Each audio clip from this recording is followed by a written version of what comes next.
Hawak ko ang sonogram ng aking kambal, ang munting himala na magliligtas sana sa aming pagsasama. Pero sa pagpasok ko sa aming mansyon sa San Juan, hindi yakap ni Anton ang sumalubong sa akin, kundi ang matalas na boses ng aking biyena na si Marcela na umaalingaw-ngaw sa gitna ng marangyang selebrasyon. Sa wakas, Anton, malaya ka na sa babaeng baog at magnanakaw na yan. Ngayong gabi, ipapakilala natin sa lahat ang babaeng karapat-dapat sa iyo. Meet Bianca, the real mother of your future heir. Napatigil ako sa may pintuan. Ang ingay ng mga tawanan at tunog ng mga basong nagtatamaan ay tila naging isang nakakabining ugong sa aking pandinig. Suot ko ang aking pinakamagandang asul na bestida, ang kulay na paborito ni Anton, at sa loob ng aking bag ay ang munting sobre na naglalaman ng litrato ng dalawang tuldok na nagsisimula ng mabuhay sa loob ko. 8 taon. 8 taon kong ibinigay ang lahat. Ibinenta ko ang mga lupang pamana ng aking mga magulang sa Quezon City para lang isalba ang kumpanya ng mga Alcantara. Halos hindi ako matulog sa ospital para lang may maipambayad sa dialysis ng aking biyenang lalaki. At ngayon, ito ang sasalubong sa akin. Humakbang ako papasok, nanginginig ang aking mga tuhod. Anton, lumingon ang lahat. Ang mga kamag-anak ni Anton, ang mga board members ng kumpanya, at ang mga matatandang kaibigan ni Marcela ay sabay-sabay na tumingin sa akin. Ngunit walang awa sa kanilang mga mata. Pandidiri at panghuhusga ang nakita ko. Si Anton ay nakatayo sa gitna ng sala, naka-Amerikana at may hawak na baso ng alak. Sa tabi niya ay isang magandang babae na mas bata sa akin, nakasuot ng hapit na pulang damit. Si Bianca. Ang babaeng dati ay sinasabi ni Anton na isa lamang marketing consultant. Mireya, bakit nandito ka pa? Malamig ang boses ni Anton. Wala man lang bakas ng pagkagulat o pag-aalala.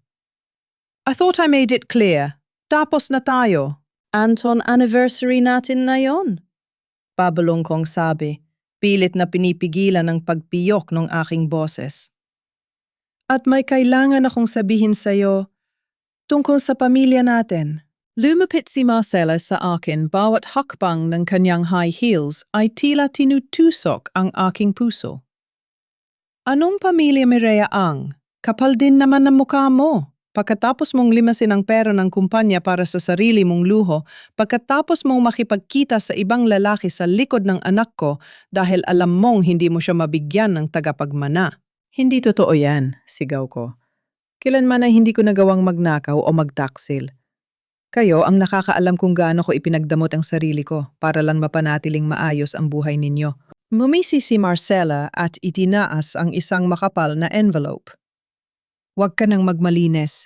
May mga ebidensya kami. Ang mga bank transfers mo sa isang pribadong account, ang mga litrato mo kasama, ang doktor na yon sa hotel. At higit sa lahat, inabot niya kay Anton ang isang dokumento. Ang pirmadong waiver mo na isinusuko mo ang lahat ng karapatan mo sa ari-arian ng mga Alcantara dahil sa amamin mong pagkakamali. Nanlaki ang aking mga mata nang makita ko ang papel. Ang pirma ko. Mukhang-mukha itong pirma ko. Pero kailanman ay hindi ako pumirma ng ganong klaseng dokumento. Sa isang saglit na alala ko ang mga papeles na pinapirmahan sa akin ni Anton noong nakaraang buwan. Ang sabi niya ay para sa bagong loan ng kumpanya. Niloko nila ako. Mireya, umalis ka na bago ko patawagin ang security, sabi ni Anton habang nakatingin sa malayo. Hindi niya kayang tumingin sa aking mga mata. I've filed for annulment. Bianca is pregnant and unlike you, she's bringing a real Alcantara into this world. Ayaw kong ma-stress ang mag-ina ko dahil sa presensya mo. Buntis siya. Napatingin ako kay Bianca. Nakita ko ang isang mapang-uyam na ngiti sa kanyang mga labi habang nakasandal sa balikat ng asawa ko. Ang sakit ay unt-unting napalitan ng isang matinding galit, ngunit mas matindi ang takot na nararamdaman ko para sa mga nasa sinapupunan ko. Gusto kong isigaw na ako rin na mas nauna ang mga anak ko. Gusto kong ipakita ang sonogram at ipamukas sa kanila ang katotohanan. Pero nang makita ko kung paano protektahan ni Anton si Bianca mula sa akin na parang ako ang isang maruming peste, natigilan ako. Kung sasabihin ko ngayon, kukunin lang nila ang mga anak ko. Gagamitin lang ni Marcela ang mga sanggol para makuha ang tiwala ng mga investors at pagkatapos ay itatapon ako sa kalsada. O mas malala, baka saktan nila ako para lang mawala ang balakid sa bago nilang pamilya. So ito na pala ang kapalit ng lahat. Sabi ko, itinuwid ko ang aking likod kahit na parang madudurog na ang aking puso. Ang 8 taon na ibinigay ko sa pamilyang ito, nauwi sa isang peking dokumento at isang babaeng ngayon mo lang nakilala. 8 taon kang naging pabigat, Mireya. Huwag mong baligtarin ang kwento, sabi ni Marcela sabay niya sa mga security guards na nasa gilid. Ilabas na yan at siguraduhin ninyong hindi na makakatapak sa San Juan ang babaeng yan. Hinawakan ako ng 2 malalaking lalaki sa braso. Kaladkad nila ako palabas ng mansyon habang naririnig ko ang muling pagtugtog ng masayang musika sa loob. Binitawan nila ako sa tapat ng gate, saktong pagbuhos ng isang napakalakas na ulan. Bumagsak ako sa semento. Ang lamig ng ulan ay tumatagos sa aking balat, ngunit ang mas matinding ginaw ay nagmumula sa katotohanang wala na akong matuluyan. Ang account ko ay siguradong naka-freeze na. Ang pangalan ko sa ospital ay tiyak na nadungisan na rin ng kanilang mga kasinungalingan. Napahawak ako sa aking tiyan. Isang matalas na kirot ang naramdaman ko sa aking puson. Huwag! Huwag muna ngayon! Pabulong kong panalangin sa gitna ng hikbi. Mga anak, kumapit kayo! Hindi tayo susuko! Sa gitna ng dilim at ulan, nakita ko ang pag-alis ng isang itim na sasakyan mula sa garahe. Ang sasakyang ako ang bumili para kay Anton noon kaarawan niya. Huminto ito sa harap ko, bumaba ang salamin at nakita ko ang mukha ni Bianca. Sayang ka, Dr. Alcantara, sabi niya may halong pangungutya. Matalino ka sana, pero nakalimutan mong sa pamilyang ito ang pera at kapangyarihan ang nagdidikta ng katotohanan. At ikaw, wala ka ng kahit ano. Pinaharurot niya ang sasakyan, tumilamsik ang maruming tubig sa aking mukha at damit. Nanatili akong nakaupo sa basang kalsada, yakap ang aking sarili. Sa gabing ito namatay ang Mireya na mapagmahal at mapagtiis. Ngunit sa gitna ng pagdadalam at isang bagong Mireya ang isinisilang, isang Mireya na handang lumaban, hindi na para sa isang lalaking walang hiling, kundi saktan siya. Kundi para sa 2 buhay na tanging kayamanan niya. Umiyak ako ng gabing iyon, hindi dahil sa nawalang kayamanan, kundi dahil sa sakit ng pagtataksil. Pero habang hinihimas ko ang aking tiyan, isang pangako ang binuo ko sa bawat patak ng aking luha. Marcela, Anton, darating ang araw na luluhod kayo sa harap ko. At sa araw na yon, titiyakin kong wala na kayong kahit anong babalikan. Ang lamig ng semento ay tila humahagupit sa aking buto. Ngunit wala itong paki sa hanging humahampas sa aking basang bistida. Mag-isa ako sa labas ng mansyong itinuring kong tahanan sa loob ng 8 taon. Ang gate na dati ay bumubukas ng kusa, sa tuwing darating ako ay tila naging isang dambuhalang pader na naghihiwalay sa akin sa nakaraan ko. Sa loob ng aking bulsa ang sonogram ay bahagyang nabasa ang mga gilid nito ay kulubot na parang ang aking buhay. Napahawak ako sa aking puson nang maramdaman ko ang isang matalas na kirot. Hindi, please wag na yon, bulong ko. Kailangang maging matatag si nanay para sa inyo. Wala akong ibang mapuntahan. Ang aking mga magulang ay matagal mang pumanaw at ang aking mga kamag-anak ay nasa probinsya. Malayo at matagal ko nang hindi nakakausap dahil naging abala ako sa pag-aalaga sa pamilya ni Anton. Sinubukan kong tawagan ang aking matalik na kaibigan si Sarah, ngunit bago pa man mag-ring ang telepo o isang mensahe ang pumasok sa aking screen. Mula ito sa admin ng St. Jude Medical Center, ang ospital kung saan ako nagtatrabaho bilang isang respetadong pediatrician. Dr. Alcantara, we have received a formal complaint regarding a medical negligence case filed by the family of patient Ramos. Effective immediately, you are placed under administrative leave. Please refrain from entering the hospital premises until the investigation is concluded. Nabitawan ko ang aking cellphone sa basang kalsada. Hindi ito maaari. Si Patient Ramos ay ang batang inoperahan nung nakaraang linggo gamit ang mga bagong ventilator mula sa kumpanya ni Anton. Maayos ang bata nang iwan ko siya. Paano ito naging negligence? Bigla kong naisip ang mukha ni Marcela. Ang mapang uyam niyang ngiti kanina sa party. Isang alaala ka na lang na dapat nang burahin sa bahay na ito. Sila ang may gawa nito. Alam ni Marcela na ang tanging natitira sa akin ay ang aking lisensya at ang aking dangal bilang doktor. Gusto nilang tanggalan ako ng kakayahang lumaban. Gusto nilang maging pulubi ako sa kalsada para wala nang maniwala sa akin kung sakaling magsalita ako tungkol sa kanilang mga katiwalian. Pumunta ako sa pinakamalapit na ATM nan inginig sa ginaw at gutom. Isinaksak ko ang aking card, umaasang may natira pa sa aking personal savings. Ngunit ang pulang text sa screen ay tila isang hatol ng kamatayan. Account frozen. Please contact your branch. Napahilig ako sa makina ng ATM at doon na ako humagulgol. Wala na akong pera. Wala na akong trabaho. Wala na akong bahay at may dalawa akong buhay na dumedepende sa akin. Ganito ba ang bayad sa lahat, Anton? Tanong ko sa hangin. Ibinigay ko ang lahat, pati ang dangal ko itinaya ko para sa inyo. Naglakad ako sa gilid ng kalsada, hindi alam kung saan pupunta. Ang bawat hakbang ko ay mabigat, tila hinihila ako ng lupang kinatatay, uan ko. Ang mga tao sa paligid ay tumitingin sa akin, isang babaeng dugyot basa ng ulan at mukhang baliw na naglalakad sa gitna ng gabi. Sila rin kaya ay naniniwala sa balitang magnanakaw ako. Sila rin kaya ay naniniwala na nagtaksil ako sa aking asawa. Maya-maya, isang pamilyar na tunog ng makina ang narinig ko sa aking likuran. Isang marang, yang itim na SUV. Huminto ito sa tabi ko. At ang tubig mula sa kanal ay tumalsik sa aking binti. Bumaba ang salamin ng sasakyan. Si Bianca. Ngunit sa pagkakataong ito, wala si Anton sa tabi niya. Wala rin ang mga mapang-uyam ng iti na ipinakita niya sa mansyon.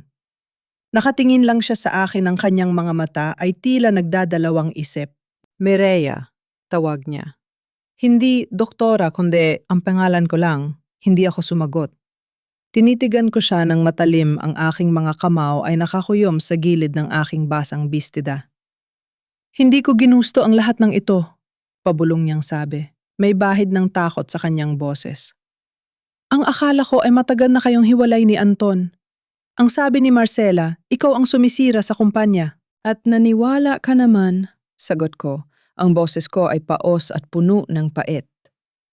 O baka naman mas masarap maniwala sa kasinungalingan dahil iyon ang magbibigay sa iyo ng titulong, Mrs. Alcantara. Napayuko si Bianca.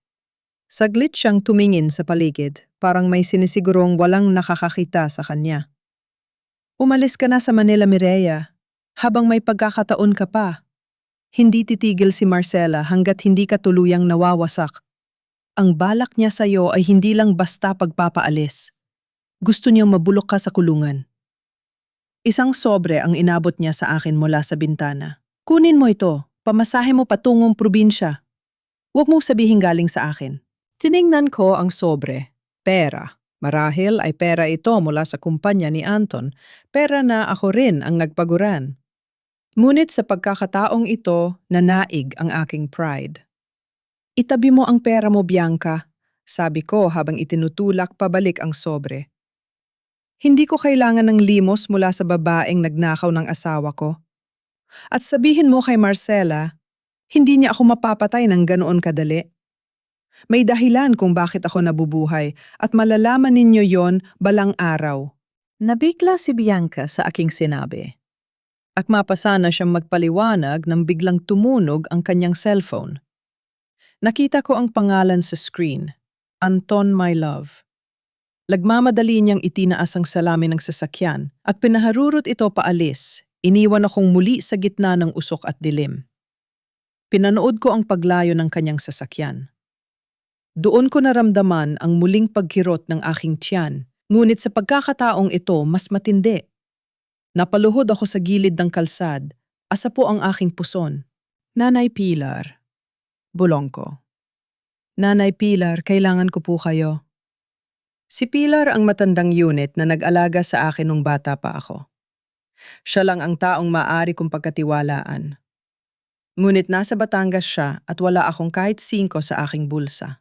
Tumingin ako sa malayo sa direksyon kung saan matatagpuan ang terminal ng bus. Alam ko kailangan kong makalayo. Hindi lang para sa kaligtasan ko, kundi para sa dalawang pusong tumitibok sa loob ko na tila nagbibigay sa akin ng lakas na tumayo muli. Tumayo ako ng dahan-dahan pinunasan ng aking mga luha at nagsimulang maglakad. Sa bawat hakbang unti-unti kong ibinabaon ang Mireya na naging alipin ng pag-ibig at binubuhay ang Mireya na magiging bangungot ng pamilyang Alcantara. Ang bawat pagtagilid ng bus patungong Batangas ay tila humuhukay sa aking bituka. Nakasandal ang aking ulo sa binta ng puno ng alikabok pinagmamasdan ang unting paglayo ng mga ilaw ng Maynila. Ang lungsod na nagbigay sa akin ng pangarap ay siya ring kumuha ng lahat sa akin sa loob lang ng isang gabi. Upang makasakay, isinantabi ko ang huling piraso ng aking dangal. Ipinagpalit ko ang aking gintong relos ang regalo sa akin ni Anton noong unang taon namin sa isang maliit na sanglaan. Sa tabi ng terminal, para sa halagang hindi man lang umabot sa sangkapat ng tunay nitong presyo. Hindi na mahalaga ang ginto. Ang mahalaga ay ang mailayo ko ang aking mga anak sa lason ng mga Alcantara. Susunod na bayan, bawan na! Sigaw ng konduktor. Bumaba ako sa isang kanto kung saan ang amoy ng dagat ay humahalo sa amoy ng tuyong lupa. Madilim na at tanging ang mga kuliglig lamang ang sumasalubong sa aking paglalakad patungo sa maliit na dampa ni Nanay Pilar. Ang bawat hakbang ay parang isang parusa. Ang aking mga paa ay namamanas na at ang gutom ay tila isang kuko na kumakamot sa aking sikmura. Nang makarating ako sa tapat ng kaway, yang bakod hindi ko na napigilan ang aking paghikbi. Nanay Pilar! Nay! Bumukas ang pinto at lumabas ang isang matandang babae na may hawak na lampara. Nang makilala niya ako, muntik na niyang mabitawan ang ilaw. Diyos ko, Mireya, ikaw ba yan, anak? Hindi na ako nakasagot. Bumagsak ako sa kanyang mga bisig, ang lahat ng pagod, takot at sakit na kinimkim ko sa Maynila ay bumuhos na parang bagyo. Nay, wala na po akong matuluyan. Itinapon po nila ako. Hagulgul ko sa kanyang balikat. Shh, tahan na anak. Nandito na ang nanay. Halika pumasok ka. Bulong niya habang hinahaplos ang aking buhok. Sa loob ng maliit na bahay ni Nanay Pilar na amoy tuyong dahon at kape, pakiramdam ko ay ligtas. Ako sa unang pagkakataon, inihanda niya ako ng isang mainit na lugaw na may kaanting luya. Habang tinitingnan ko ang usok na nagmumula sa mangkok na isip ko ang marangyang hapagkainan sa San Juan. Doon ang bawat pagkain ay may kasamang tensyon at panlalait mula kay Marcela. Dito kahit lugaw lang may pagmamahal. Bakit ka nagkakaganyan, Mireya? Nabalitaan ko sa radyo kanina. Ang sabi nila, kinuha mo raw ang pera ng kumpanya. Hindi ako naniwala, anak. Kilala kita mula noong sanggol ka pa. Sabi ni Nanay Pilar habang nakaupo sa tapat ko. Nabitawan ko ang kutsara. Plano nilang lahat, Nay. Gusto ni Marcela na makuha ang kumpanya ng buo para sa magiging anak ni Anton kay Bianca. Pinirmahan ko ang mga papeles na akala ko ay para sa loan, pero waiver pala yon ng mga karapatan ko. Napahawak ako sa aking tiyan. Isang matalas na sipa ang naramdaman ko, isang munting paalala na hindi na lang ako nag-iisa. At Nay, buntis po ako. Kambal! Nanlaki ang mga mata ni Nanay Pilar. Hinawakan niya ang aking kamay at sa kanyang mga mata ay nakita ko ang halo-halong tuwa at matinding pag-aalala. Kaya ka ba nila pinalayas dahil nalaman nilang may tagapagmana ka? Hindi ko sinabi sa kanila, pait kong sagot. Dahil kung nalaman nila tiyak na kukunin nila ang mga bata sa akin at itatapon ako sa kung saan, hindi ko hahayaang lumaki ang mga anak ko sa kamay ng isang mamamatay tao at isang taksil. Kinabukasan ang katahimikan ng Batangas ay tila naging isang gamot sa aking sugatang puso. Ngunit ang kapayapaan ay panandalian lamang. Paglabas ko para kumuha ng tubig sa poso, narinig ko ang bulong-bulungan ng mga kapitbahay. Siya ba yung doktora na nasa balita yung nagnakaw daw sa asawa? Akala ko ba mayaman sila, bakit dito sa atin nagtatago? Yumuko ako at mabilis na bumalik sa loob. Ang lason ni Marcela ay umabot na hanggang dito. Hindi sapat sa kanya na palayasin ako. Gusto niyang maging isang parang kitungin ako na pandidirihan ng lahat ng tao. Huwag mo silang pansinin, Mireya. Pag-alo ni Nanay Pilar. Lilipas din ang ingay na yan. Ngunit alam kong hindi ito lilipas ng kusa. Habang tinitingnan ko ang aking sarili sa lumang salamin ni Nanay Pilar, nakita ko ang isang babaeng payat may maitim na bilog sa ilalim ng mga mata at punong-puno ng takot. Hindi ito ang Mireya na kilala ko. Nay, kailangan ko magtrabaho, sabi ko ng gabi ring yon. Kahit anong trabaho, hindi ako pwedeng maupo lang dito habang hinihintay na mahanap nila ako. Pero anak, masiselan ang mga bata sa sinapupunan mo. At ang balita, hindi ka pwedeng maging doktor dito nang hindi ka nakikilala. Magpapalit ako ng pangalan, Nay. Magiging assistant mo ako sa pag-aalaga ng mga may sakit sa baryo. Gagamitin ko ang alam ko sa medisina nang hindi nila nalalaman kung sino talaga ako. Isang determinasyon ang untunting nabubuo sa akin. Sa bawat supsup ko ng pagod at sa bawat patak ng luha ni Nanay Pilar, mas lalong tumitibay ang aking paninindigan. Bago ako matulog, may isang bagay na ibinigay sa akin si Nanay Pilar. Isang lumang dambana na may imahe ng Birheng Maria. Sa ilalim nito ay may isang nakatagong litrato. Isang litrato ni Lolo Delfin, ang biyenan kong lalaki na sabi ni Marcela ay namatay na sa Singapore noong nakaraang buwan. Mireya, tingnan mo ang petsa sa likod ng litratong ito, sabi ni Nanay Pilar. Kinuha ko ang litrato. Ang petsa ay noong nakaraang linggo lang. At ang background, hindi ito sa Singapore. Isang pamilyar na bundok ang nakikita sa likod. Ang Mount Makiling. Nanigas ang buong katawan ko. Nay, buhay si Lolo Delfin? Bakit sabi ni Marcela ay namatay na siya? Iyan ang kailangan nating alamin, anak. Dahil bago siya nawala, nagpadala siya ng liham sa akin. Sabi niya may iniwan siyang lunas para sa iyo kung sakaling dumating ang araw na pagtaksilan ka ng sarili mong asawa. Napahigpit ang hawak ko sa litrato.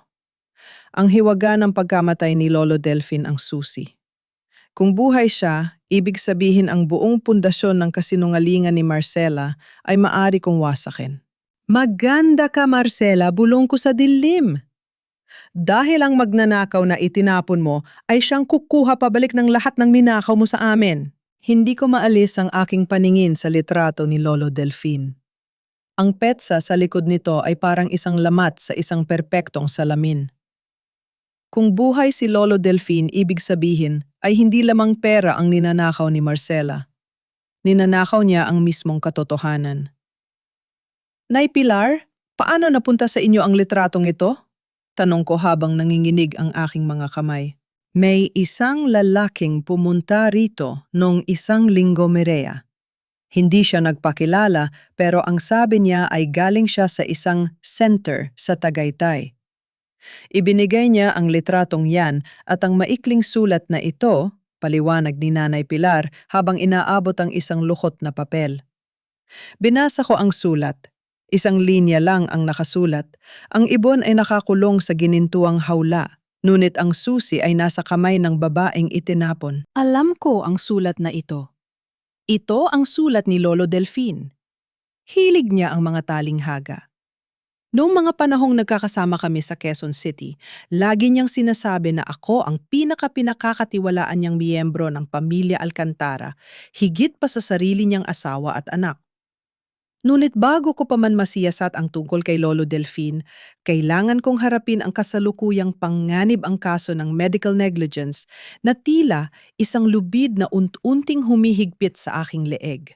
Nay kailangan nating makita ang mga dokumento ng batang pasyente na si Patient Ramos. Sabi sa balita, namatay daw ang bata dahil sa maling dosage ng gamot at pumali ang ventilator. Sabi ko. Dahil dating head nurse sa Maynila si Nanay Pilar, marami pa rin siyang koneksyon.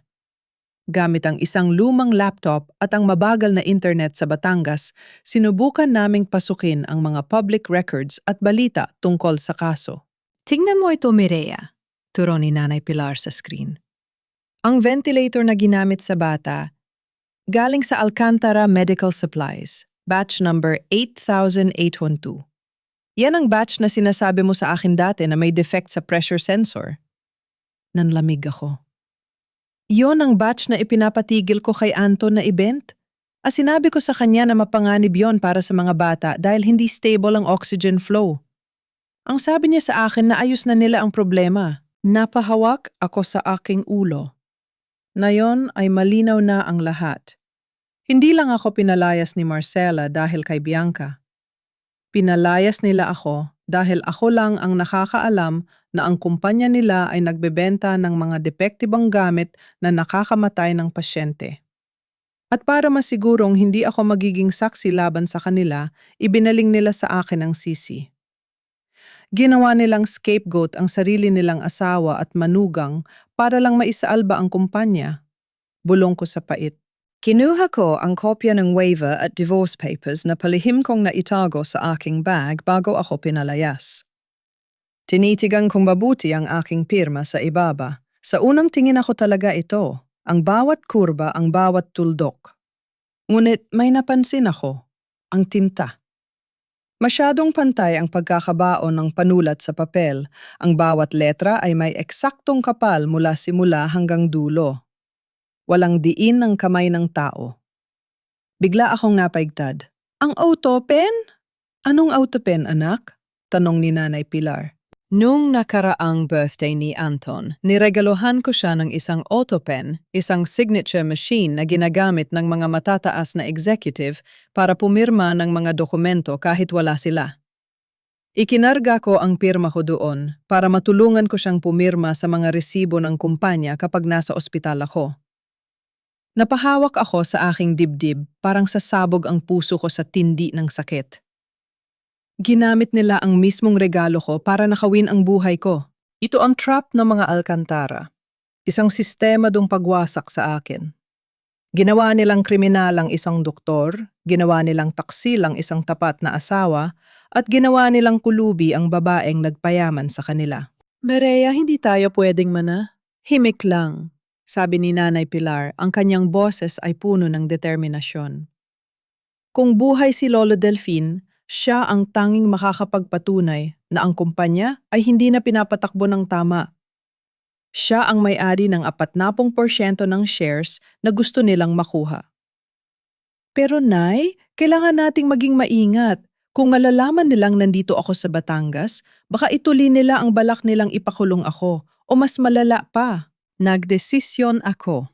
Mula sa araw na ito, hindi na ako si Dr. Mireya Alcantara.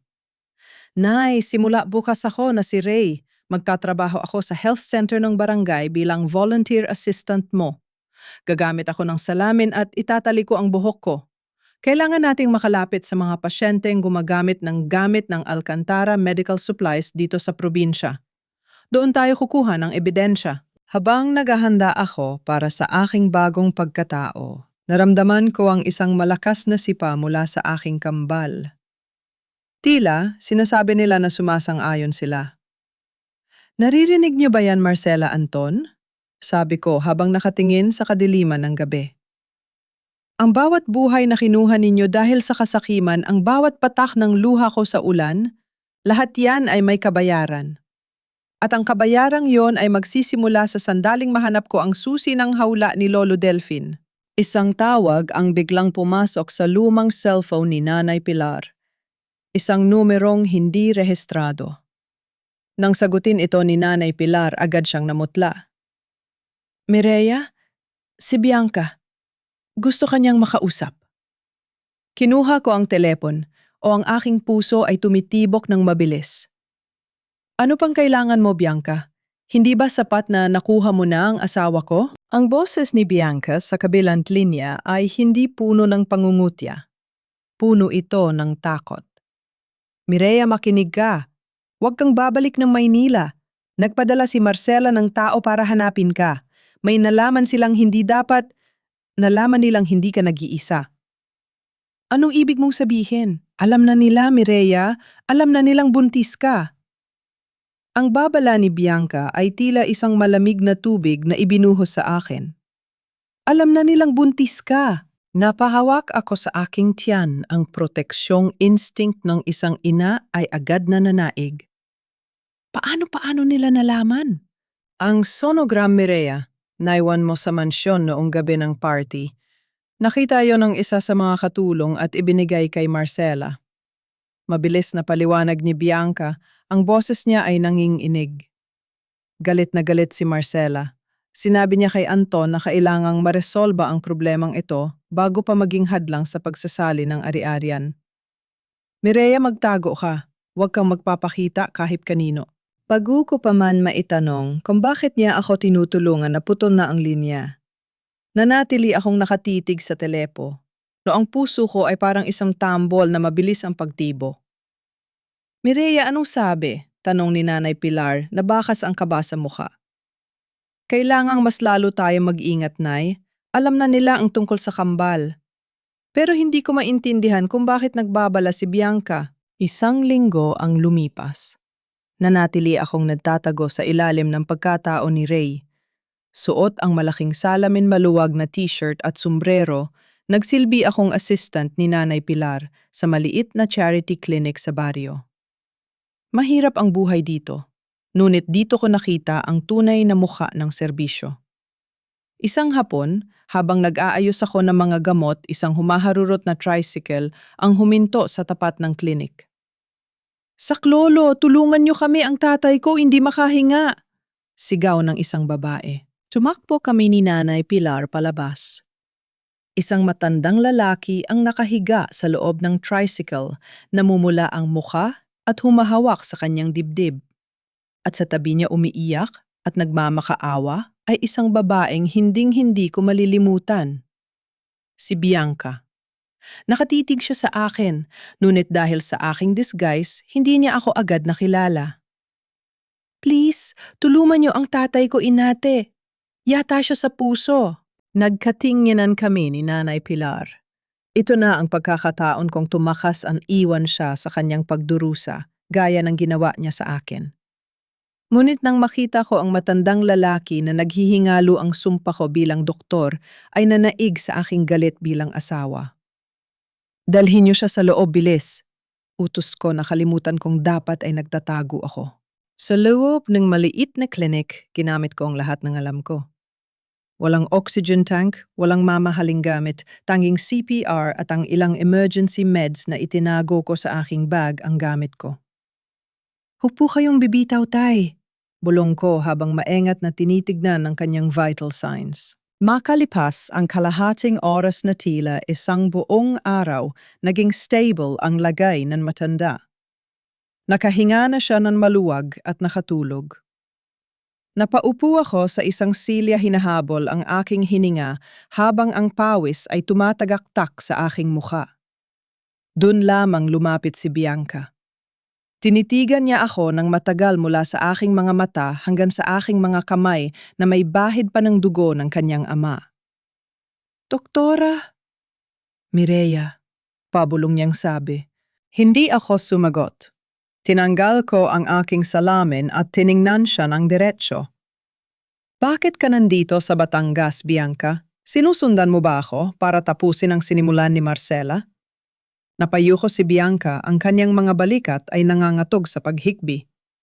"Hindi, Mireya. Taga rito ang tatay ko. Dito ko siya itinago dahil ayaw kong malaman ni Marcela na may sakit siya. Ayaw kong gamitin niya ang tatay ko para kontrolin ako. Gaya ng ginagawa niya ngayon." "Anong ibig mong sabihin?" Lumapit si Bianca sa akin at biglang lumahod sa aking harapan. Patawarin mo ako, Mireya. Utang ko sa iyo ang buhay ng tatay ko. Siya lang ang meron ako. Bakit ka nagsisinungaling, Bianca? Bakit mo sinabing buntis ka? Tanong ko, ang boses ko ay puno ng awit ng paghihigante. Dahil kailangan ko ng pera para sa operasyon ng tatay ko, pinangakuan ako ni Marcela ng 5 milyong piso kapag napaalis kita at kapag nagpakasal kami ni Anton. Pero Mireya, hindi ako buntis. Lahat ng yon ay palabas lang ni Marcela para mapabilis ang divorce nyo. Nanlamig ang buong katawan ko. Ang lahat ng sakit na naramdaman ko nung gabi ng party, ang selyo ng pagiging baog na ibinigay nila sa akin ay isang malaking kasinungalingan lang. Nasaan si Lolo Delphine?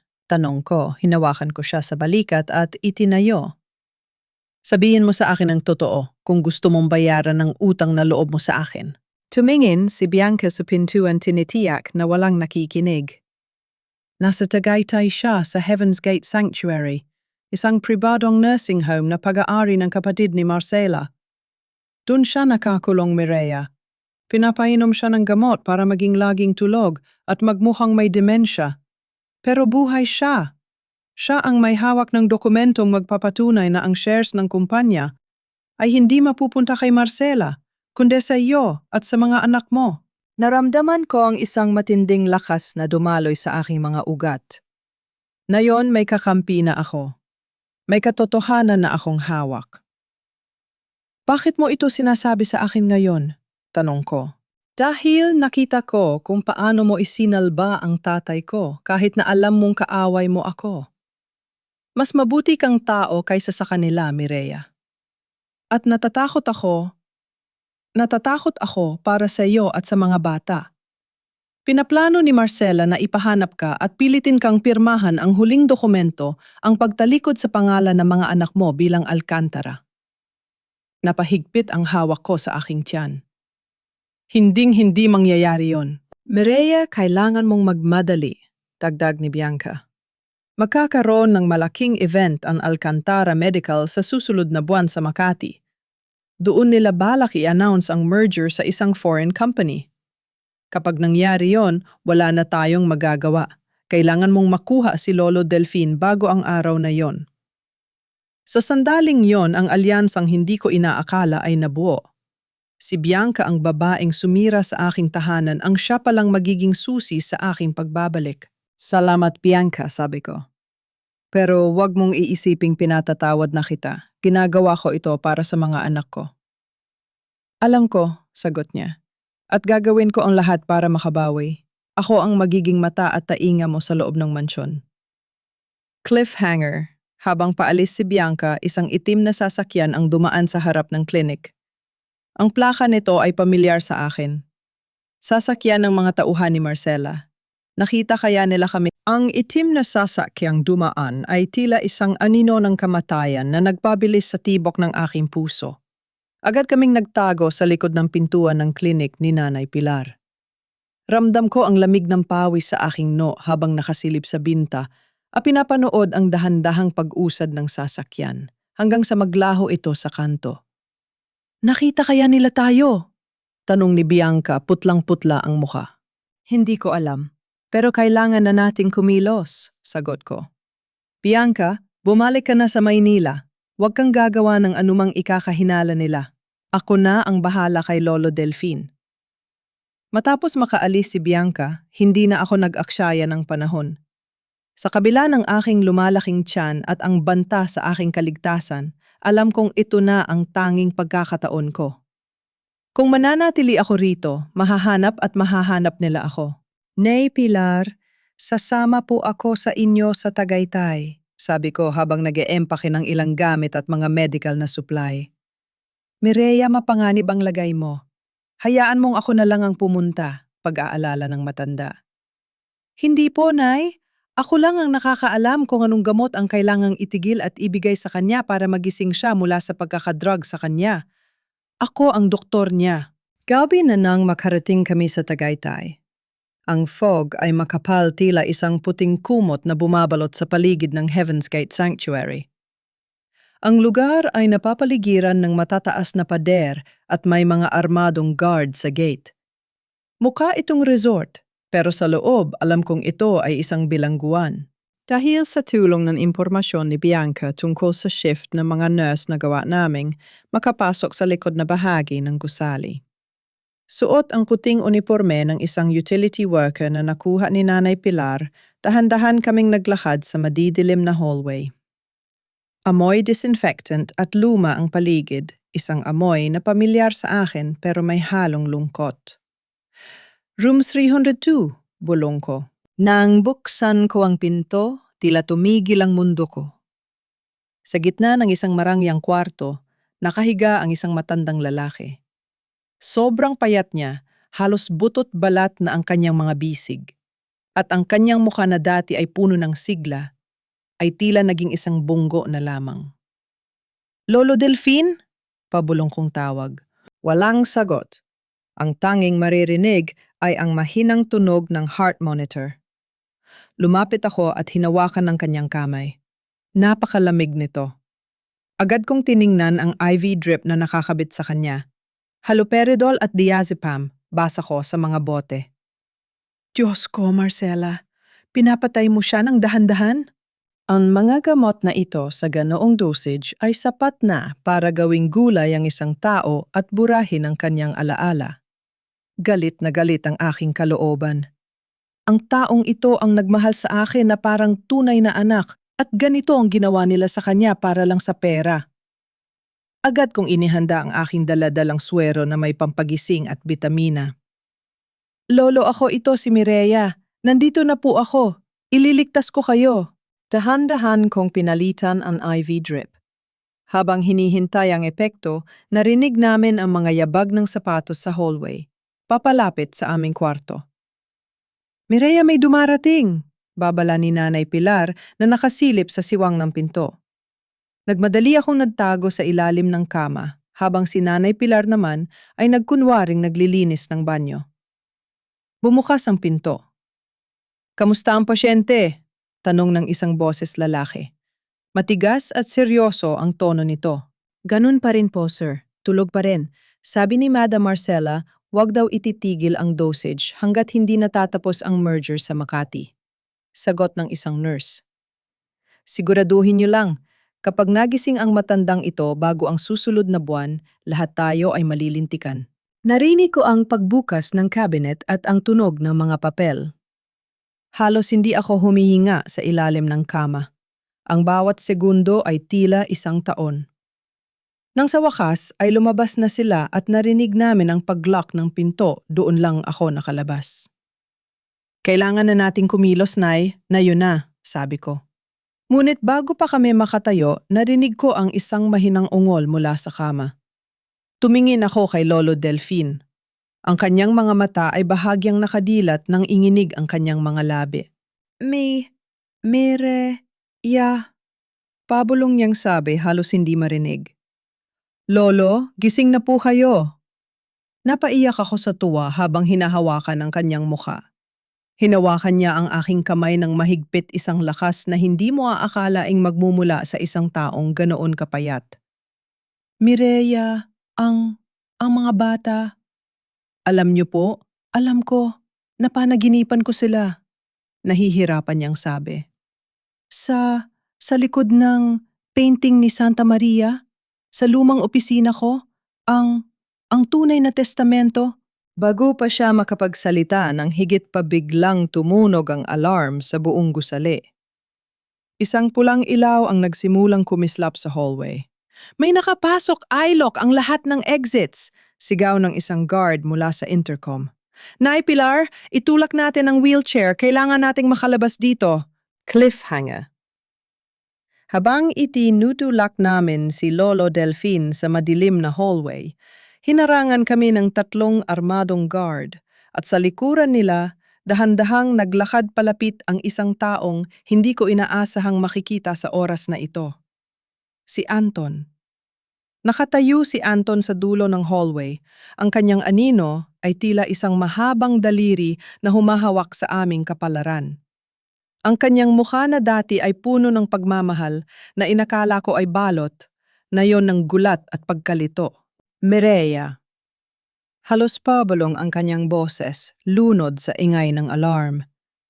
Tumingin siya sa akin pagkatapos ay sa wheelchair kung saan nakasandal ang lupaypay na katawan ng kanyang ama. Paanong nangyari ito? Anton, itabi mo ang mga tauhan mo, matatag kong sabi, kahit na ang puso ko ay parang gustong lumabas sa aking dibdib. Hinawakan ko ng mahigpit ang hawakan ng wheelchair. Buhay ang tatay mo. Pinagsinungalingan kayong lahat ni Marcela. Sir Anton, may utos ang madam na huwag silang hayang makalabas, sabi ng isang guard, manglalapit sa amin. Sandali, sigaw ni Anton. Humakbang siya palapit, ang kanyang mga mata ay nakatuon sa aking tiyan na halata nasa ilalim ng suot kong uniforme. Mireya? Buntis ka? Kaninong anak yan? Isang mapait na tawa ang kumawala sa aking mga labi. Seryoso ka ba, Anton?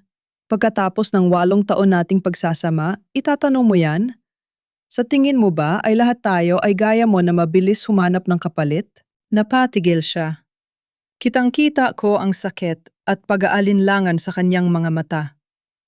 Sa sandaling iyon, narinig namin ang boses ni Marcela sa kabilang linya ng radyo ng mga guard. Anton, huwag kang makikinig sa kanya. Baliw ang babaeng yan. Kunin mo ang papa mo at dalhin sa kabilang kwarto. Tumingin si Lolo Delphine kay Anton. Ang kanyang tuyong kamay ay pilit na itinaas para abutin ang anak. Anak, wag kang maging bulag. Nagkaroon ng tensyon sa pagitan namin. Ang mga guard ay naghihintay ng huling utos ni Anton. Ito na ang sandali ng katotohanan. Ngunit bago pa man makapagsalita si Anton, si Nanay Pilar ay mabilis na kumilos.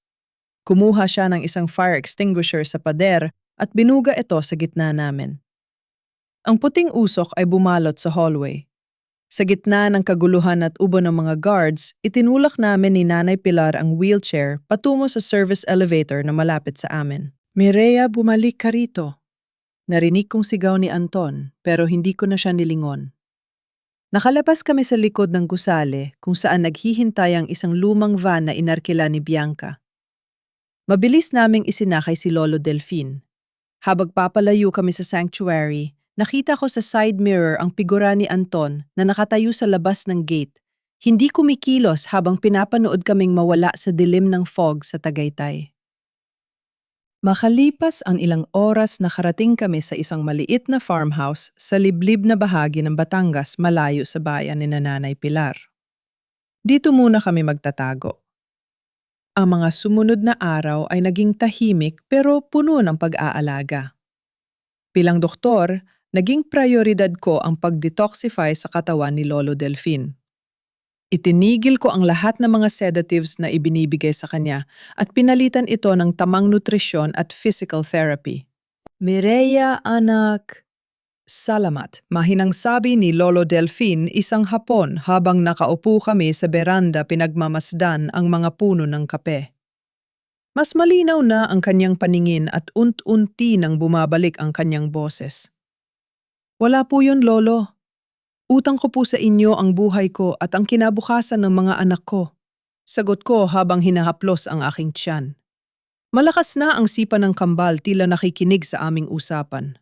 Hindi ko akalain na magagawa yon ni Marcela. Buntong hininga ni Lolo Delphine. Gusto niyang kontrolin ang lahat. Ang kumpanya, ang pera. Pati ang buhay niyo ni Anton. Pero ang hindi niya alam, bago pa ako nawala, nakita ko na ang balak niya. Lolo, tungkol po sa sinabi niyo sa Tagaytay, ang tungkol sa painting sa opisina niyo. Tumango ang matanda. Sa likod ng portrait ng Birheng Maria sa aking lumang opisina sa Alcantara Building, doon ko itinago ang isang maliit na vault. Ang code ay ang petsa ng kasal niyo ni Anton. Sa loob noon, nandoon ang orihinal na Quinto Trust. 40% ng kumpanya ay nakapangalan sa iyo, Mireya. Hindi yon pwedeng ibenta o ilipat nang wala ang pirma mo o ang pagkakaroon mo ng tagapagmana. Napahinga ako ng malalim. Kaya pala ganon na lamang ang galit ni Marcela nang malaman niyang buntis ako. Ang pagkakaroon ko ng anak ang huling pako sa kabaong ng kanyang mga plano. Kailangan makuha natin ang dokumentong yon bago ang merger sa Makati, Lolo, sabi ko. Mag-iingat ka, Mireya. Si Marcela ay parang sugatang tigre ngayon. Gagawin niya ang lahat para hindi ka makalapit sa gusali, babala ni Lolo Delfin. Sa kabila ng banta, nakaramdam ako ng isang kakaibang kapayapaan. Sa loob ng farmhouse na ito, nahanap ko muli ang aking lakas. Hindi na ako ang Mireya na umiiyak sa ilalim ng ulan. Ang bawat haplos ko sa aking tiyan ay isang panata ng paniningil. Isang gabi nakatanggap ako ng mensahe mula kay Bianca, Mireya, hindi mapakali si Anton. Simula nung gabi sa Tagaytay, hindi na siya nakikipag-usap kay Marcela. Pero nagpadala si Marcela ng mga pribadong investigador sa Batangas. Alam nilang hindi kayo nakalayo. Maganda ka. Tumingin ako sa labas ng bintana sa madilim na kalsadang patungo sa aming kinaroroonan. Ang katahimikan ng gabi ay tila isang babala. Ang valley ng aming pagtatago ay malapit nang matapos. Nay Pilar, ihanda niyo na ang mga gamit natin, sabi ko nang may malamig na determinasyon. Aalis na tayo rito bago sumikat ang araw. Pupunta tayo sa Maynila. Pero Mireya, delikado pa. Mas delikado kung hihintayin nating sila ang pumunta rito. Panahon na para tayo naman ang gumawa ng ingay. Ang pagbabalik sa Maynila ay parang pagpasok sa lungga ng mga leon. Pero sa pagkakataong ito, hindi ako pumasok nang nakayuko. Sa tulong ng isang lumang kaibigan ni Lolo Delfin, si Ate Jose Mendoza, nakahanap kami ng isang ligtas na matutuluyan sa isang tahimik na kondominium sa Quezon City. Mireya, kailangan mong maintindihan ang bigat ng hawak mong baraha, simula ni Ate Mendoza, habang inilalatag ang ilang mga dokumento sa harap namin. Kasama ko si Lolo Delfin, na bagamat mahina pa ang katawan, ay gising na gising ang diwa. Ati, ang alam ko lang ay may 40% ng kumpanya na nakalaan para sa akin at sa mga anak ko, sabi ko. Higit pa ron, anak, singit ni Lolo Delfin. Ang Quinto Trust ay hindi lamang simpleng mana. Iyan ang veto power ng Alcantara Medical Supplies. Nakasaad sa dokumentong iyan na anumang malaking desisyon gaya ng merger sa isang dayuhang kumpanya ay hindi magiging legal kung walang pagsang-ayon ng may hawak ng trust. Kinuha ni Ate Mendoza ang isang kopya ng kasulatan. At dito nagkaroon ng problema si Marcela. Ang trust ay magiging aktibo lamang sa dalawang kondisyon. Una, kung si Lolo Delfin ay magdedeklara ng pagsasalin. O pangalawa, kung ang kasalukuyang tagapang-alaga na ikaw, Mireya, ay magkakaroon ng anak na magsisilbing tagapagmana. Nanigas ako sa aking kinauupuan. Kaya pala ganoon na lamang ang pagmamadali nilang paalisin ako at ipakasal si Anton kay Bianca. Eksakto, pagpapatuloy ng abogado. Kailangan ni Marcela na mapirmahan mo ang waiver bago lumabas ang katotohanang buntis ka. Dahil sa sandaling malaman ng Board of Directors na may tagapagmana na ang waiver na pinirmahan mo na nakuha nila sa pamamagitan ng panloloko ay magiging voidable o pwedeng mapawalang bisa sa korte. Pero ati, paano? Ang pirma ko sa autopen. Paano kung sabihin nilang kusa ko itong ginawa? Tanong ko, ang kaba ay muling bumabalik. Diyan sila nagkamali, Mireya. Ngumiti si Ate Mendoza, isang ngiting puno ng kumpiyansa. Ang autopen ay may digital log. Bawat pirma na ginagawa nito ay naitatala ang oras at petsa. Nung oras na pinirmahan ang waiver mo, nandoon ka sa ospital, abala sa isang emergency surgery. May mga saksi tayo. Ang mga nurse, ang ibang doktor, at ang records ng ospital. Imposibleng nasa dalawang lugar ka ng sabay. Naramdaman ko ang isang malaking tinik na nabunot sa aking lalamunan. Ang evidence yang kailangan ko ay nandoon lang pala sa loob ng kumpanya. Pero may isa pang rebelyasyon. Seryosong dagdag ni Ate Mendoza. Inabot niya sa akin ang isang report mula sa isang pribadong auditor. Sinuri namin ang mga huling transaksyon ni Marcela. Hindi lang siya naghahangad ng kapangyarihan, naghahangad siya ng takasan. Anong ibig niyo pong sabihin? Baon sa utang si Marcela dahil sa mga maling investments sa ibang bansa. Ginamit niya ang pondo ng kumpanya para bayaran ang mga personal niyang utang. Ang merger na pinaplano niya sa susunod na linggo, hindi iyon para palagiin ang Alcantara Medical. Iyon ay para ibenta ang kumpanya ng buo, kunin ang pera at tumakas patungong Europa kasama si Anton at Bianca. Napahawak si Lolo Delfin sa kanyang dibdib. Gusto niyang ubusin ang pinaghirapan ko. Ang pamanang dapat ay para sa mga apo ko. Kaya kailangan nating makuha ang orihinal na Quinto Trust sa vault sa opisina. Sabi ko, ang boses ko ay puno ng determinasyon. Iyon ang huling piraso ng puzzle. Kapag hawak natin yon, wala nang magagawa si Marcela, kundi harapin ang batas. Mireya, bukas na ang pre-merger meeting sa Alcantara Building, babala ni Ate Mendoza. Magiging mahigpit ang security. Siguradong nakabantay ang mga tao ni Marcela. Hindi ako papasok bilang ako, sagot ko. Papasok ako bilang bahagi ng catering team na magsisilbi sa meeting. Salamat kay Bianca, nakuha ko na ang schedule at ang listahan ng mga papasok. Sigurado ka ba rito, Mireya? Tanong ni Nanay Pilar na kanina pa nakikinig sa amin. Ang mga bata, baka mapahamak kayo. Hinaplos ko ang aking tiyan. 7.5 buwan na. Malaki na ang aking tiyan pero kaya ko pa itong itago sa ilalim ng maluwag na uniforme. Nay, ang mga batang ito ang nabibigay sa akin ng lakas. Hindi ako papayag na ang unang mundong makikita nila ay ang mundong ninakaw sa kanila ng sarili nilang lola. Nang gabing yon, hindi ako makatulog. Tinitigan ko ang langit ng Maynila mula sa bintana ng kondo.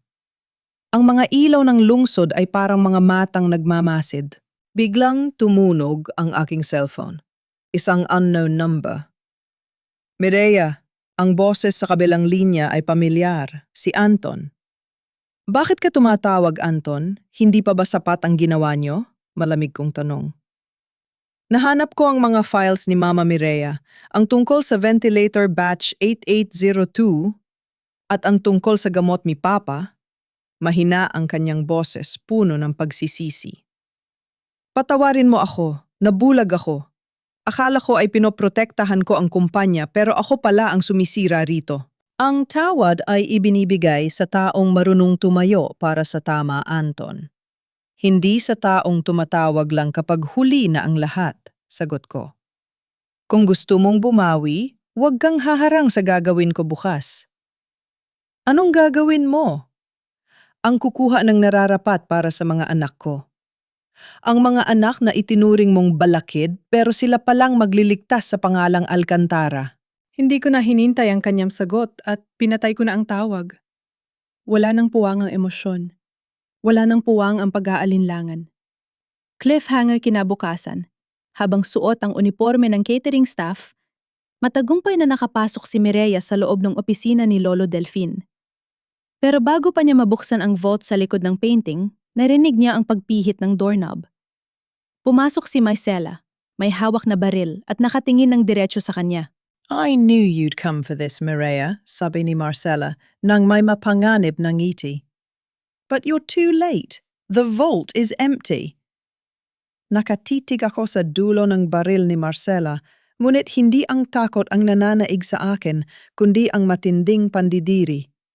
Ang babaeng ito na tinawag kong mama sa loob ng 8 taon ay handang pumatay para sa isang pirasong papel na hindi naman sa kanya. Walang laman ang vault, Mireya. Pag-uulit ni Marcela, ang kanyang mga mata ay nanlilisik sa galit. Inakala mo ba ay ganoon ako katanga? Matagal ko nang nakuha ang Quinto Trust. Sinunog ko na ang dokumentong yon sa harap mismo ng biyenan mo bago ko siya itinago sa Tagaytay. Napahawak ako sa aking tiyan. Ramdam ko ang bawat kabog ng aking puso. Sinunog mo o? Baka naman hindi mo lang mabuksan dahil ang vault na ito ay hindi nabubuksan ng kahit anong code. Nabubuksan lang ito sa pamamagitan ng biometric ng taong itinalaga ni Lolo Delfin. Napatigil si Marcela. Ang kanyang kamay na humahawak sa baril ay bahagyang nanginig. Anong sinasabi mo? Hindi ang petsa ng kasal namin ang Code Marcela. Yun ay decoy lang, sabi ko habang dahan-dahang humahakbang patungo sa painting ng Santa Maria. Ang vault na ito ay gawa sa Germany. Nakakabit ito sa heartbeat sensor ng taong may hawak ng trust. At dahil ako ang itinalaga ni Lolo Delfin noong nalaman niyang may sakit siya, ako lang ang makakapag-activate nito. Huwag kang lalapit, sigaw ni Marcela, ngunit huli na. Ipinatong ko ang aking palad sa gilid ng frame ng painting. Isang mahinang tunog ng beep ang narinig at dahan-dahang bumukas ang isang panel sa pader. Dun sa loob ng isang maliit na steel box ay nakasilip ang isang asul na envelope. Salamat sa pagkumpirma na wala sa iyo ang dokumento, Marcela. Sabi ko nang may mapait na ngiti. Ngayon napatunayan ko nang nag-iisa ka na lang sa kasinungalingan mo. Ibigay mo sa akin yan. Akma siyang lalakad nang biglang bumukas ang pinto ng opisina. Matama na si Anton. Nakatayo siya sa pintuan putlang-putla at bakasang pagod sa kanyang mukha. Tumingin siya sa baril na hawak ng kanyang ina pagkatapos ay sa akin. Anton, kunin mo ang envelope sa kanya na yun din, utos ni Marcela. Kapag nakuha natin yan, magiging legal na ang merger. Maliligtas ang kumpanya, maliligtas tayo. Huminga ng malalim si Anton. Humakbang siya palapit sa amin, ngunit hindi siya pumunta sa direksyon ko. Huminto siya sa tapat ni Marcela at dahan-dahang hinawakan ang kamay nito na may hawak na baril. Hindi na natin kailangang maligtas, ma, dahil tayo mismo ang sumira sa sarili natin. Pabulong na sabi ni Anton. Kinuha niya ang baril mula sa kanyang ina. Hindi lumaban si Marcela, tila nawalan siya ng lakas nang makita ang kawalan ng suporta mula sa sarili niyang anak. Tumingin sa akin si Anton. Umalis ka na, Mireya. Kunin mo ang trust. Gawin mo ang dapat mong gawin. Anton, anong ginagawa mo? Sigaw ni Marcela, pero hindi siya pinansin ni Anton. Mireya, sa labas ng gusali, may sasakyan naghihintay sa'yo. Si Bianca ang nag-asikaso. Siya rin ang nag-disable ng security camera sa floor na ito para makalabas ka ng walang nakakakita. Dagdag ni Anton. Hindi ko alam kung dapat ba akong magpasalamat o hindi. Pero kinuha ko ang asul na envelope at mabilis na lumabas ng opisina. Habang naglalakad ako sa hallway, narinig ko ang mahinang hagulgol ni Marcela sa loob.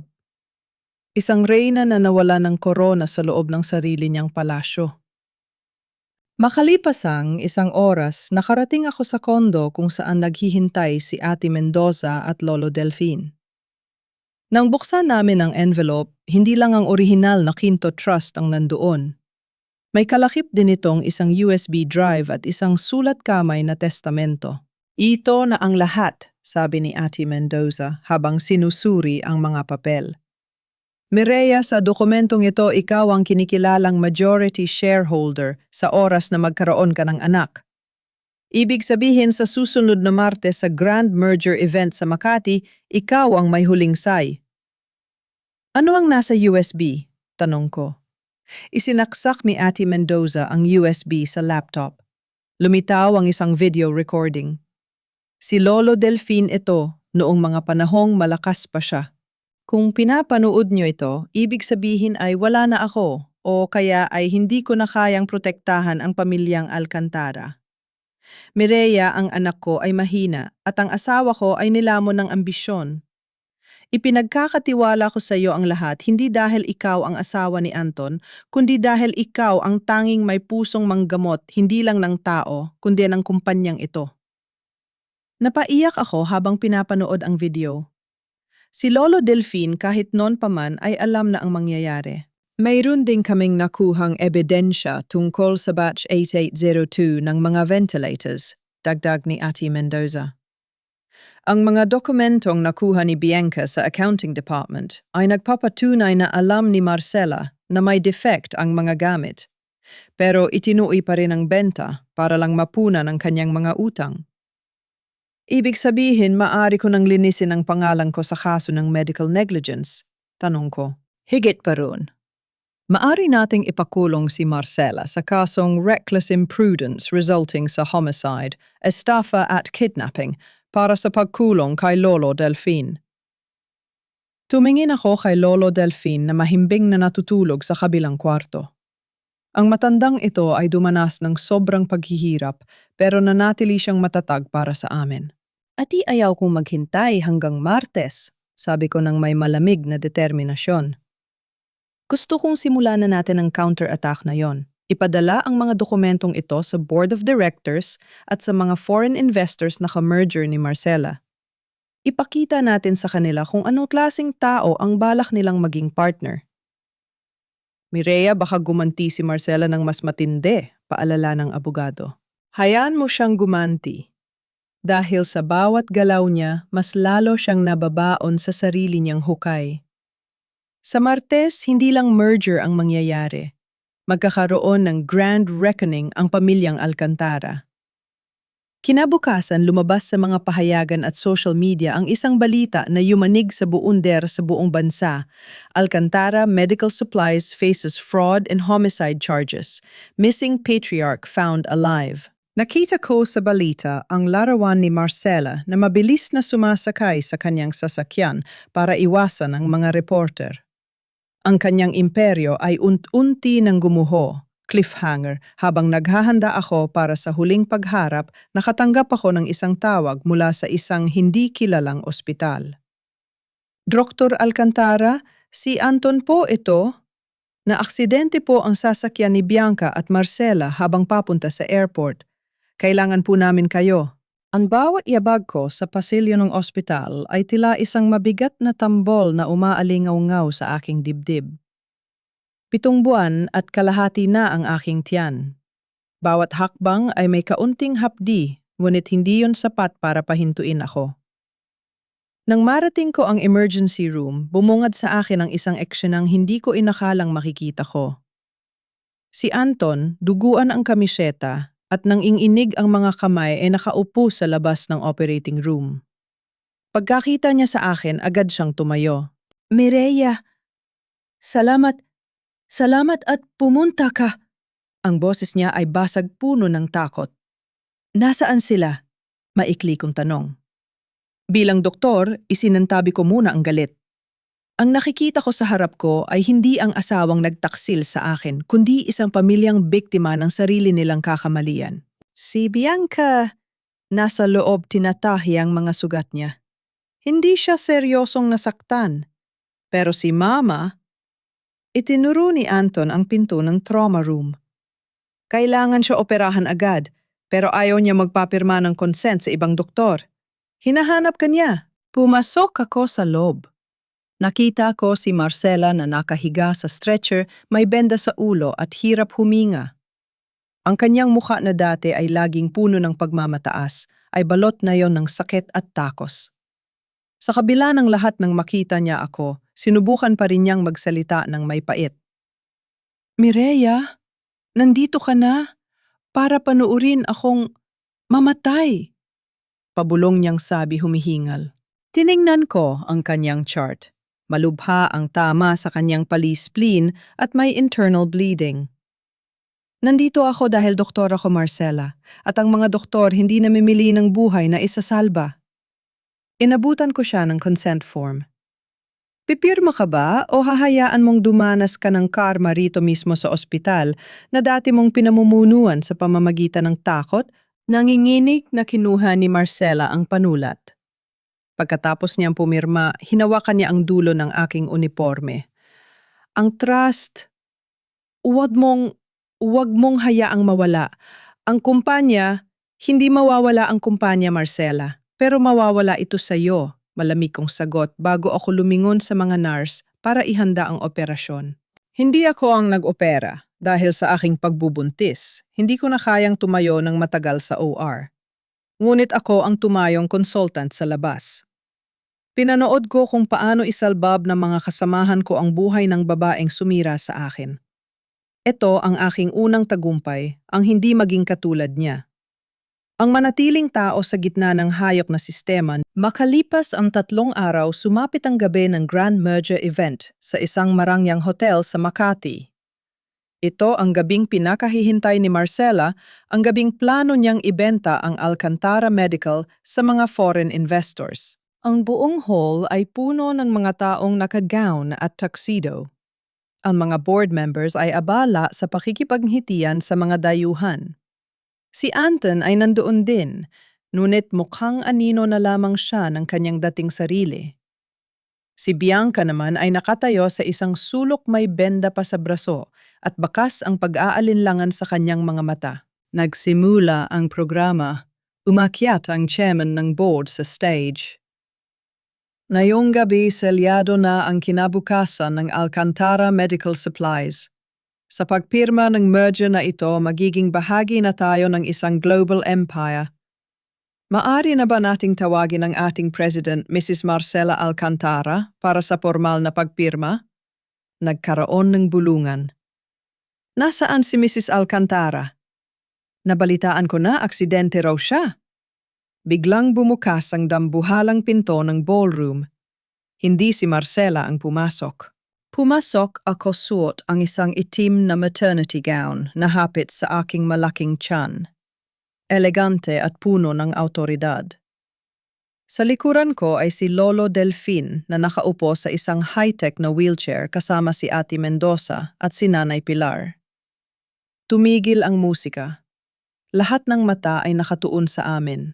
Ang mga flash ng camera ay tila mga kidlat na tumatama sa gitna ng hall. Mireya, anong ibig sabihin nito? Sigaw ng isa sa mga board members. Umakyat ako sa stage dahan-dahan, ngunit may bawat hakbang na may bigat ng katarungan. Kinuha ko ang mikroponyo. Ang merger na ito ay hindi magpapatuloy. Panimula ko ang boses ko ay matatag at umaalingaw sa buong ballroom. Sino ka para pigilan ang desisyon ng board? Sigaw ng tagapayo ni Marcela. Ako si Dr. Mireya Alcantara at sa ilalim ng Quinto Trust na itinatag ni Mr. Delfin Alcantara, ako ang may hawak ng 40% ng shares ng kumpanyang ito bilang legal na asawa at ina ng mga susunod na tagapagmana ng pamilya. Inangkat ko ang asul na envelope. At ayan sa bylaws, walang anumang merger ang legal kung wala ang aking pagsang-ayon. Ipinakita sa dambuhalang screen sa likuran ko ang mga dokumento ng trust, ang video ni Lolo Delfin, at ang audit reports na nagpapatunay ng pagnanakaw ni Marcela sa pondo ng kumpanya. Ngunit ang pinaka-shocking sa lahat ay ang mga pictures ng depektibong ventilator batch 8902 na pumatay sa mga pasyente. Ang Alcantara Medical ay hindi itinatag para magpayaman ng mga magnanakaw. Sabi ko, tumingin ako ng diretso sa mga foreign investors na nayon ay nagsisimula ng magligpit ng kanilang mga gamit. Itinatag ito para magligtas ng buhay. At simula ngayong gabi, ang pamunuan ng kumpanyang ito ay babalik sa tunay na may-ari. Itiluro ko si Lolo Delfin. Tumayo siya ng bahagya mula sa kanyang wheelchair sapat na para makita ng lahat na buhay siya at gising ang kaisipan. Ang palakpakan ay nagsimulang gumuhit sa buong hall, hindi palakpakan para sa merger, kundi palakpakan para sa katotohanan.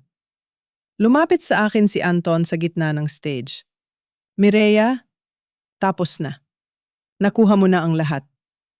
Hindi ko ito ginawa para makuha ang lahat, Anton. Bulong ko sa kanya. Ginawa ko ito para itama ang lahat. Biglang pumasok ang mga operatiba ng NBI sa ballroom. Mr. Anton Alcantara, kailangan niyo kaming samahan para sa kaukulang investigasyon. At may warrant of arrest din kami para kay Mrs. Marcela Alcantara na kasalukuyang nasa ospital. Cliffhanger. Habang pinapanood ko ang pagposas kay Anton at ang pagbagsak ng imperyong binuo ni Marcela, naramdaman ko ang isang biglang paghilo. Napahawak ako sa stage. Isang mainit na likido ang dumaloy sa aking binti. Mireya, ang tubig mo, sigaw ni Nanay Pilar. Sa gitna ng kaguluhan, sa gitna ng aking tagumpay ang aking mga anak, ay nagpasya ng lumabas. At sa pagkakataong ito, wala si Anton sa tabi ko para hawakan ang aking kamay. Ang sakit ay parang isang dambuhalang alon na humahati sa aking katawan. Ngunit sa gitna ng hapdi, may isang uri ng kapayapaan akong naramdaman. Sa loob ng ballroom na puno ng mga taong dati, ay hinuhusgahan ako tumayo ako ng tuwid hanggang sa huling sandali. Mireya, huminga ka ng malalim anak, huwag kang magpanik, sigaw ni Nanay Pilar habang inaalalayan ako pababa ng stage. Nay, ang mga bata, lalabas na sila, pabulong kong sabi habang ang bawat hininga ko ay tila isang pakikipaglaban. Sa kabilang panig ng hall, nakita ko si Anton. Hawak siya ng 2 operatiba ng NBI, ngunit pilit siyang kumakawala. Mireya, hayaan niyo ako. Asawa ko siya. Manganganak na siya. Lumingong ako sa kanya sa huling pagkakataon. Ang kanyang mukha ay puno ng pagsisisi ng takot at ng pag-asang baka sa huling sandaling ito ay kailanganin ko siya. Ngunit dahan-dahan akong umiling. Ilayo niyo siya sa akin, utos ko kay Ate Mendoza. Hindi niya deserve na makita ang pagsilang ng mga batang itinuring niyang pagkakamali. Iyon ang huling makamandag na salitang binitawan ko bago ako isinakay sa ambulansya. Ang sirena ay tila isang awit ng tagumpay na bumabalot sa Makati. Tapos na ang laban sa kumpanya.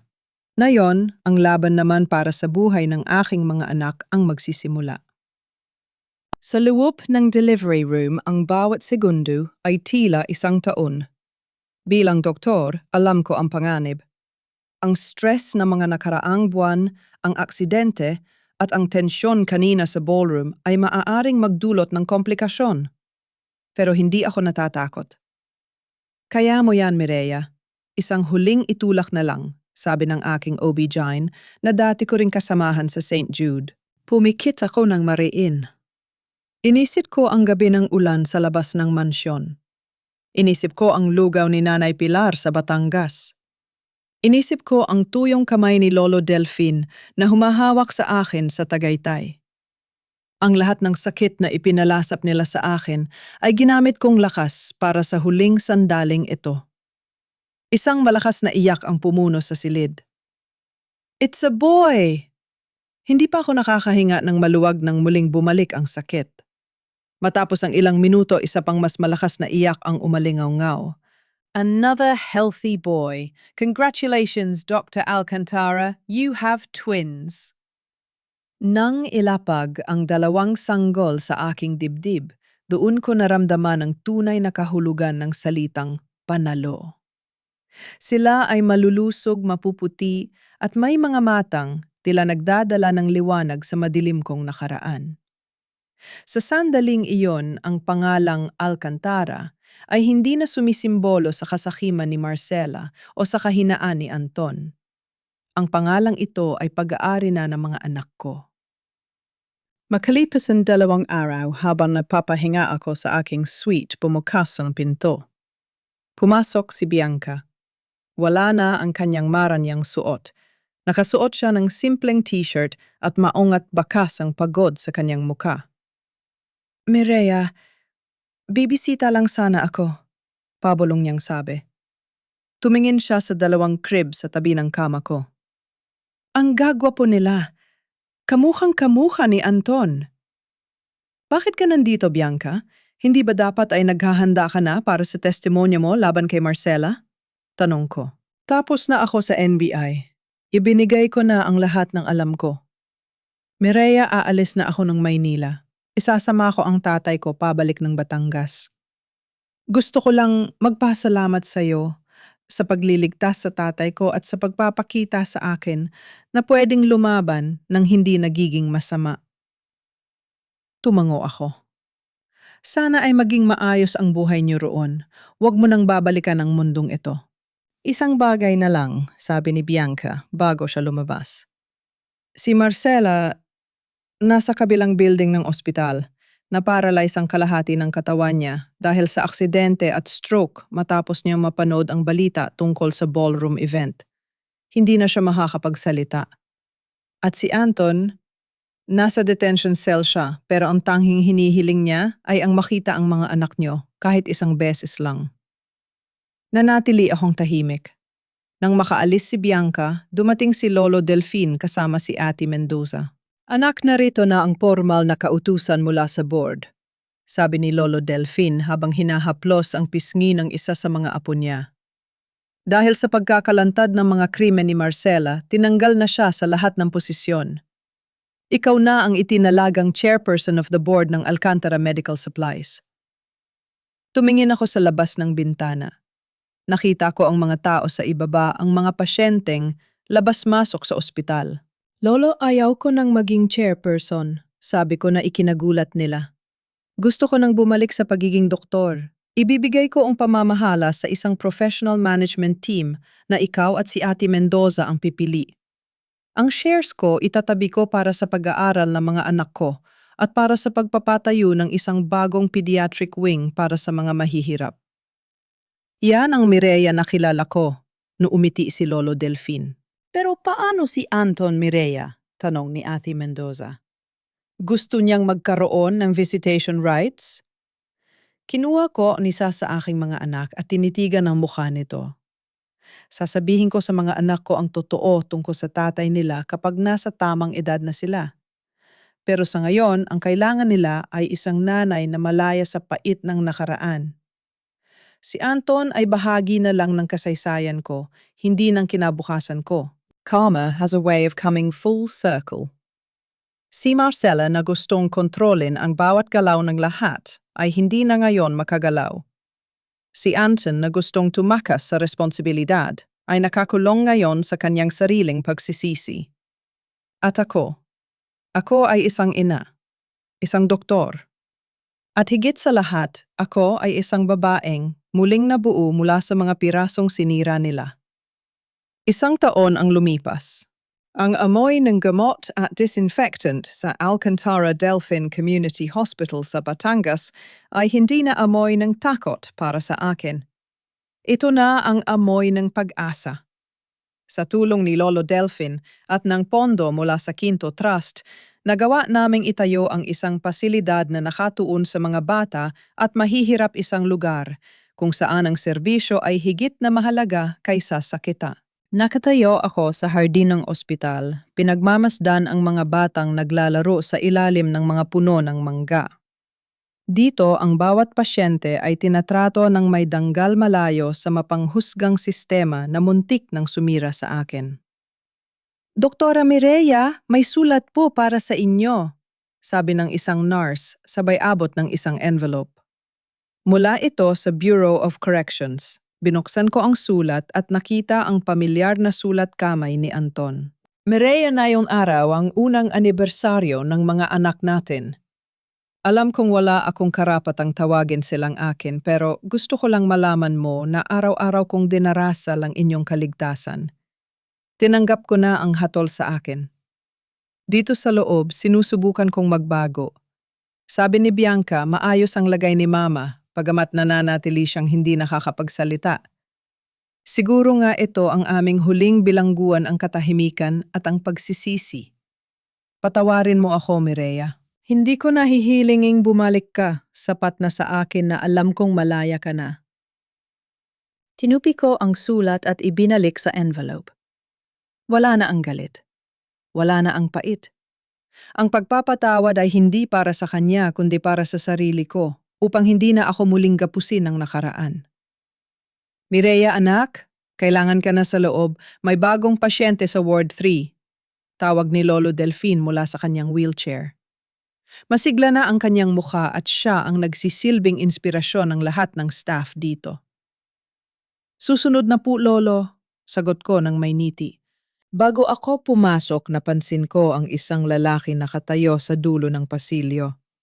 Si Dr. Julian, ang siruhano na kasama ko sa pagbuo ng ospital na ito. Siya ang lalaking nanatili sa tabi ko noong mga panahong buntis ako at walang matuluyan ang lalaking nirespeto ang aking katahimikan at tinulungan akong bumangon nang walang hinihintay na kapalit. Tapos na ang shift mo, Mireya. Sabi ni Nanay Pilar, maghahanda raw siya ng hapunan sa beach. Birthday ng mga bata, hindi ba? Sabi ni Julian. Ang kanyang mga mata ay puno ng paghanga at pagmamalasakit. Oo, Julian, birthday nila. At gusto ko silang makitang tumatakbo sa buhangin, sagot ko. Nang hapong iyon sa pampang ng dagat sa Batangas, ang langit ay balot ng kulay kahel at lila. Ang tunog ng mga alon ay humahalo sa tawa ni Mateo at Lucas, ang aking kambal. Nakikipaglaro sila kay Nanay Pilar habang si Lolo Delfin ay nakatanaw mula sa beranda. Hinawakan ko ang aking sonogram na dati ay tanging kayamanan ko sa gitna ng ulan. Ngayon, hindi na ito kailangan. Ang katotohanan ay nasa harap ko na, buhay, humihinga at malaya. Lumapit si Julian sa akin at iniabot ang isang baso ng sariwang buko juice. Ano ang iniisip mo? Iniisip ko lang kung gaano kalayo ang narating natin mula nung gabing yon sa ulan. Pabulong kong sagot habang nakatingin sa aking mga anak. Dati, ang akala ko ay katapusan na ng mundo ko na mawala ang lahat. Pero ngayon napagtanto ko na kailangan palang gumuho ang lahat para makapagsimula ako sa isang mas matibay na pundasyon. Tumingin si Julian sa akin ng kanyang ngiti ay tila isang pangako ng kapayapaan. Hindi mo lang naitama ang mali, Mireya. Nakabuo ka ng isang bagay na mas malaki kaysa sa sarili mo. Tingnan mo ang ospital. Tingnan mo ang mga batang ito. Yan ang tunay na legasya. Lumapit sa amin sina Mateo at Lucas hapos sa pagtakbo, ngunit puno ng sigla ang mga mukha. Nanay! Nanay! Lucas Starfish! Sigaw ni Mateo habang ipinapakita ang kanyang nahanap. Yumuko ako at hinalikan ang kanilang mga noo. Napakaganda, anak. Pero alam niyo ba kung ano ang mas maganda? Ang katotohanan kahit anong mangyari? Nandito si nanay para protektahan kayo. Sa sandaling iyon, naramdaman ko ang huling peraso ng aking sugatang puso na tuluyan ng naghilom. Ang pamilyang Alcantara na nagtaboy sa akin ay bahagi na lamang ng isang madilim na kabanata na tapos na. Ang bagong kwento ko ay isinusulat na sa bawat tawa ng aking mga anak, sa bawat pasyenteng napapagaling ko, at sa bawat gabing nakakatulog ako ng walang takot o pait. Inilagay ko ang sulat ni Anton sa isang kahon at itinago ito sa pinakamalalim na bahagi ng aking aparador. Hindi para balikan, kundi para magsilbing paalala na ang tunay na kapangyarihan ng isang babae ay hindi nanggagaling sa yaman o sa apelyido ng kanyang asawa. Ito ay nanggagaling sa kanyang kakayahang bumangon magmahal muli at panatilihin ang kanyang dangal sa gitna ng pinakamalakas na bagyo. Halika na, Julian. Ay ako sa kanya habang hinahawakan ang kamay ng aking mga anak. Hinihintay na tayo ni Nanay Pilar para sa hapunan. Naglakad kami patungo sa maliit na bahay sa pampang ang aming mga anino ay mahaba at magkakadikit sa ilalim ng papalubog na araw. Malayo na ang narating ko mula sa gabing iyon sa San Juan. Wala na ang Dr. Mireya Alcantara na biktima ng pagtataksil. Ang narito ngayon ay si Mireya, isang ina, isang manggagamot at isang babaeng malaya. At sa unang pagkakataon sa loob ng mahabang panahon, alam ko na ang bukas ay hindi na isang banta, kundi isang napakagandang regalo.